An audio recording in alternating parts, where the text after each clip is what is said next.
Everyone welcome back to my channel. तो आजकेर व्लगटा ना एखान থেকে शुरू করছি। लास्ट व्लगे তোমাদের সাথে শেয়ার করেছিলাম যে আমরা বিষ্ণুপুর এসেছি। হোটেল থেকে বেরিয়ে বাইরে এক জায়গায় লাঞ্চ করে আমরা বেরিয়ে পড়েছিলাম সাইট সিনগুলো ঘুরতে। ফার্স্ট আমরা চলে এসেছিলাম বিষ্ণুপুরের সবথেকে বড় ঐতিহ্য যেটা সেটা হচ্ছে এখানকার রাসমঞ্চ বা রাস মন্দিরও বলতে পারো। তো আমরা এখানে এসেছি, তো এখানে কিন্তু এন্ট্রি ফি লাগবে। তো আমরা টিকিট কেটে ঢুকে পড়েছিলাম ভেতরে। আর তোমরা ভেতরের জায়গাটা দেখতেই পাচ্ছ কত বড়। রাসমঞ্চটা সামনে থেকে ছোট মনে হলেও কিন্তু বেশ বড় একটা এরিয়া নিয়ে তৈরি হয়েছে। আর পুরো রাসমঞ্চটা না এইভাবে দেখতে পাচ্ছ গেট গেট মতো করা আছে ভেতরটা, আর পুরোটা কিন্তু টেরাকোটার কাজ করা আছে বাইরের দিকটায়। কথিত আছে রাজাদের সময় এই রাসমঞ্চের ভেতরে রাধা গোবিন্দের মূর্তি থাকতো, আর প্রত্যেক বছর রাস উৎসবের সময় এখানে পুরো বিষ্ণুপুরের রাস ঠাকুর এনে পুরো রাসমঞ্চটাকে সুন্দর করে সাজানো হতো। যারা ভাবছো এখানে এসে ফটোশ্যুট করবে তো বাইরে থেকে পারমিশন নিয়ে কিন্তু ফটোশ্যুট করাও অ্যালাউড আছে। ভ্লগ বানাতে পারো, নর্মাল ভিডিও বানাতে পারো, কিন্তু এখানে রিলস বানানো কিন্তু অ্যালাউড না। ভেতরটা তোমাদেরকে তো দেখিয়েই দিলাম, একটার পর একটা গেট গেট মতো করে পুরো রাসমঞ্চটা তৈরি। অনেকটা বড় জায়গা জুড়ে মঞ্চটা, বেশ সুবিশাল। এবার বাইরের জায়গাটা দেখো, বাইরেটাও অনেকটা জায়গা আছে, দেখতে পাচ্ছ সামনের দিকটা অনেকটা বড় জায়গা আছে। তো আমরা ওখান থেকে বেরিয়ে চলে এলাম মদন মোহন মন্দিরে। এটা হচ্ছে আজকে আমাদের সেকেন্ড ডেস্টিনেশন। তো এইভাবে কিন্তু 14টা আমাদেরকে মন্দির দেখানো হবে উনি বলেছেন। তো সাধারণত লোকজনেরা 11টা কিংবা 10টা মন্দির দেখান, মানে সেই রকমই বুঝলাম আমরা। তো যাই হোক, এটা হচ্ছে আমাদের সেকেন্ড ডেস্টিনেশন। তো চলো ভেতরে যাওয়া যাক। মন্দিরের বাইরের গেটটা তোমাদেরকে একবার দেখিয়ে দিলাম ভালো করে। এবার চলো মন্দিরের ভেতরে প্রবেশ করা যাক। এই হচ্ছে মূল মন্দির, ভেতরে বিগ্রহ আছে। পুরো মন্দিরটাই কিন্তু টেরাকোটার, আর ঠিক তার উল্টো দিকেই আছে নাট মন্দির, দেখতেই পাচ্ছ। দুটো মন্দিরই কিন্তু বেশ বড়। মন্দিরটার ভেতরে এবং বাইরে দুটো জায়গাতেই অসম্ভব সুন্দর কিন্তু টেরাকোটার কাজ করা আছে, যেগুলো এখন তোমাদের সামনে আমি তুলে ধরছি। অপূর্ব সুন্দর কিন্তু নিখুঁত কাজ, একদম তোমরা দেখতেই পাচ্ছ। অসাধারণ কারুকার্য, একদম দেখতেই পাচ্ছ। এত সুন্দর, এত ছোট্ট ছোট্ট নিখুঁত কাজ করা আছে না, সামনে থেকে দেখলে আরও বেশি ভালো লাগবে। যতটা পসিবল আমি তোমাদের সামনে তুলে ধরার চেষ্টা করলাম। বলতে গেলে একদম মন্দিরের কোনায় কোনায় পর্যন্ত নিখুঁত নিদর্শন আছে, নিখুঁত কাজ করা আছে, সেটা তোমরা দেখতেই পাচ্ছ। চলো এবার পালা মদন মোহনকে দর্শন করানোর। দেখতেই পাচ্ছ কি মিষ্টি। তো আমরা বেরিয়ে পড়লাম মন্দির থেকে। তোমরা যারা এখানে ঘুরতে এসে কিছু কেনাকাটা করার কথা ভাবছো, স্পেশালি মেয়েরা যারা ভাবছো যে একটু কম বাজেটের মধ্যে ইয়াররিং কিংবা নেকপিস কিছু কিনবে বা অন্যান্য কোনো জুয়েলারি কিনবে, তো তাদেরকে আমি সাজেস্ট করব এই মন্দিরটার বাইরে যে সমস্ত স্টোরগুলো আছে সেখান থেকে প্লিজ পারচেস করো। কারণ আমি পুরো বিষ্ণুপুর ঘুরে ফেলেছি, বাট এখানের মতো কম প্রাইসের কোথাও জুয়েলারি পাইনি। আমি যেই লাইভটায় তোমাদের সাথে শেয়ার করেছিলাম মাত্র 10-20 টাকায় নেক পিস পাওয়া যাচ্ছে, হ্যাঁ সেগুলো এখান থেকেই পারচেস করেছিলাম। আর কোথাও কিন্তু ওই প্রাইসে ওই রকম নেক পিস বা ইয়াররিং পাইনি। সো তোমরা যারা ভাবছো যে কাউকে গিফট করবে তো এখান থেকে তোমরা পারচেস করতে পারো। মদন মোহন মন্দিরের ঠিক উল্টো দিকে রাস্তার একদম পাশেই এই স্টোরটা আছে। এই স্টোরে না তোমরা অসংখ্য জিনিস পেয়ে যাবে, তো অবশ্যই একবার ভিজিট করতে পারো এই স্টোরটায়। তারপর চলে এসেছিলাম আমরা একটা পাথরের রথ, মানে বিষ্ণুপুরে যে পাথরের রথ সেটা দেখতে। তো এই হচ্ছে পাথরের রথ, খুব একটা বড় না। এবার আমরা যাচ্ছি মহারাজ বীর হাম্বিরের উদ্যানের কাছে। তো তার আগে আমাদের না দুটো গেট ক্রস করতে হবে। ফার্স্ট গেটটা হচ্ছে এটা। দুটো গেট করার কারণ কি সেটাও বলছি। এই গেটটার পরে না দেখবে অনেকটা ঢাল আছে, আগে নাকি এখানে জল থাকতো, যাতে শত্রুরা খুব সহজে আক্রমণ না করতে পারে সেজন্য। পাশে যে উঁচু জায়গাটা দেখালাম ওখানে নাকি আগে দুটো ছোট ছোট কামান রাখা হতো, তারপর নাকি রাজার বাড়িতে দুর্গাপুজো শুরু হতো এবং সেই প্রথা এখনও চলে আসছে। এখনও দুর্গাপূজায় অষ্টমীর দিন ওখানে ছোট ছোট দুটো কামান রাখা হয়, তারপর কিন্তু মার পূজা শুরু করা হয়।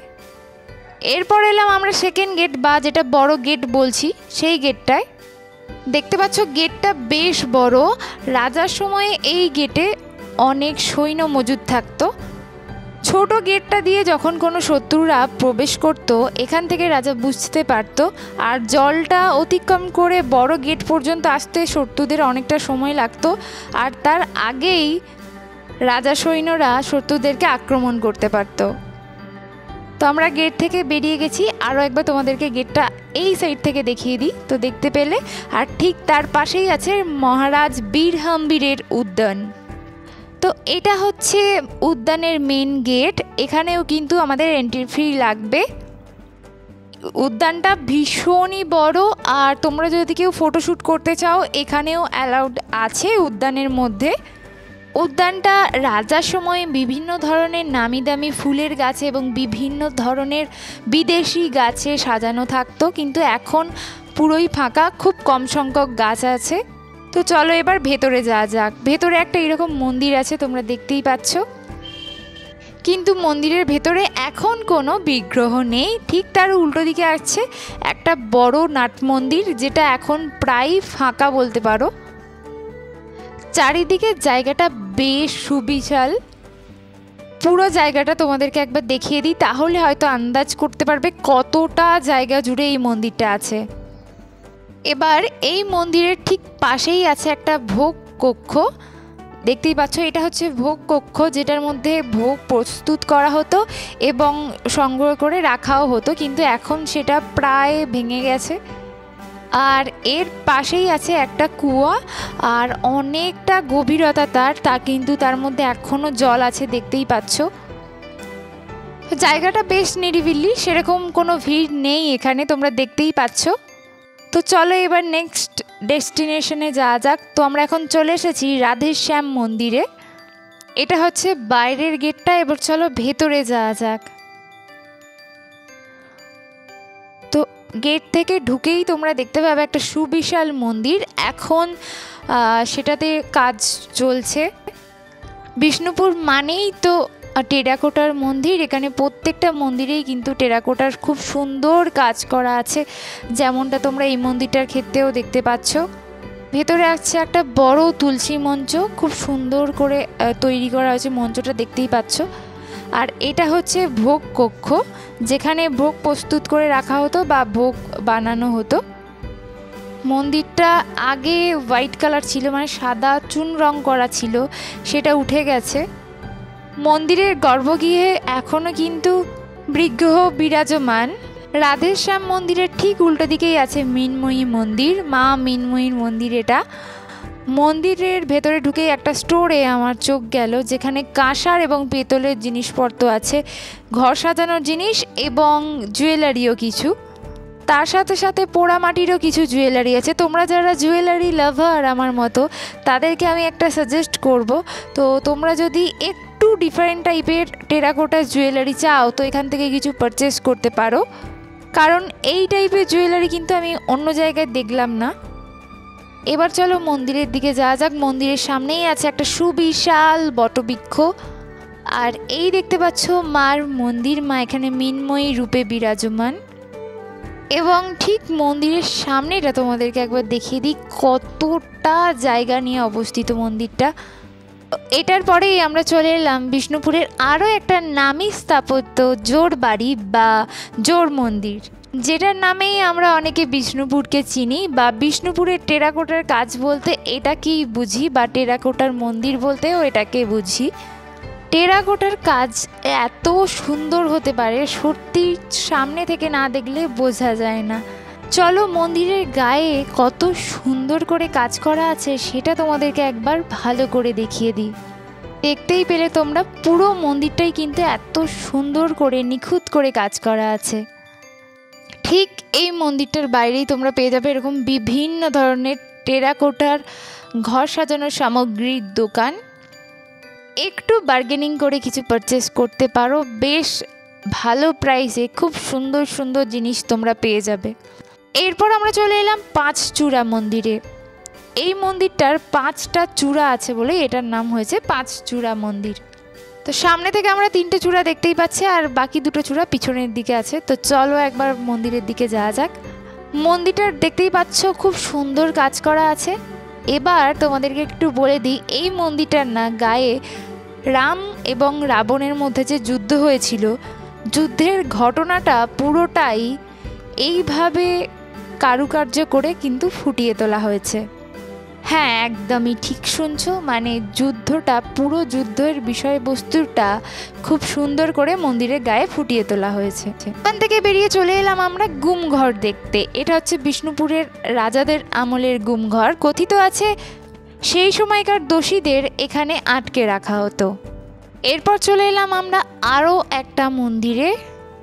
আমাদের যিনি টোটো চালক দাদা, উনি আমাদেরকে বলেছিলেন যে উনি 14টা মন্দির দেখাবেন।